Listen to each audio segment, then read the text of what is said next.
So here we are on the third year of our Tour de Mont Blanc. Last year we ended here at Chalet Bonatti in Champais, and so we're starting here again. So we're hoping for good weather and good walking today. Well, we've arrived at Ferret after a long 8 hours walking. It wasn't particularly difficult walking today, but it was quite long.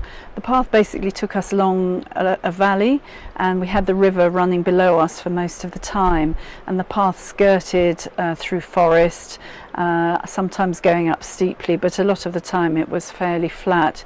So that was a nice first day on our Tour de Mont Blanc walking, and we passed through a couple of really pretty little hamlets, Les Arlaches and Pras de Fort, and where there are a lot of old wooden houses, alpine houses in various states of repair. And then the river, as we got further along the valley, the river got very wide but full of pebbles and boulders, and not much water in it at all, just a little stream running through the bottom.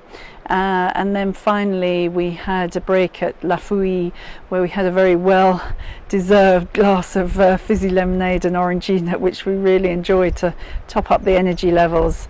So tomorrow we're going to be walking a bit higher and a bit wilder, so looking forward to that, to getting away from civilization a bit. So this is day 2 on our walk on the Tour de Mont Blanc. We walked up from Ferret this morning, and we're at about 2,000 meters now, very close to the border between Switzerland and heading into Italy, where we'll be staying at Refugio Elena tonight. Well, our walk today took us to about the highest point we're going to do on this stretch of the Tour de Mont Blanc. We passed the very pretty little dairy at La Perle, where we had some refreshments. It was all alpine window boxes and very pretty, and we sat there and had a drink. And then we continued on, and the path traversed the mountainside, and it was getting wilder and wilder and further away from any civilization, until we finally went over the crest of Grand Col Ferret at 2,500 meters, with amazing views of the glaciers hanging over us. And now we're just descending to Refugio Elena, where we're going to spend the night.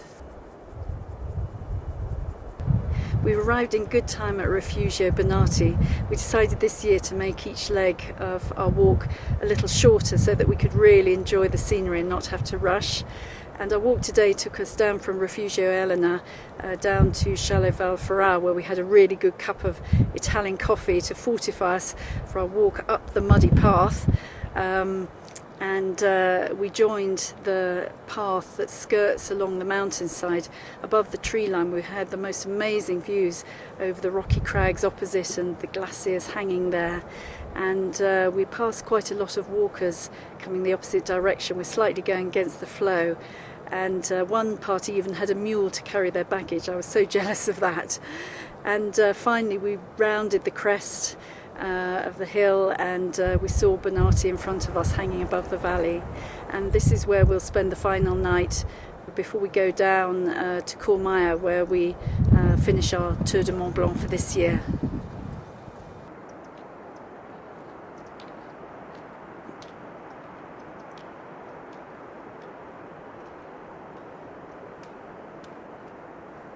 We left Refugio Bonatti this morning. It's named after Walter Bonatti, who was a famous Italian climber. And we skirted the mountainside. We were in shadow to start with until the sun came over the mountains. And we've been having this wonderful view of Mont Blanc, which you can see behind me. Mont Blanc being the whole raison d'etre of the Tour de Mont Blanc, where you walk in a circular circuit all around this mountain peak. So we arrived back down to Courmayeur. That's it for this year. This is where we end. And we had a fantastic walk today through the mountains, wonderful views, wonderful weather. Had a lovely picnic, a nice peaceful picnic spot with a view of Mont Blanc, until we were disturbed by about 30 other walkers. And then we walked down below Refugio Bertoni, down through the forest to where we've ended up in Courmayeur. So that's it for us this year, but I hope to be back again next year to finish the Tour de Mont Blanc.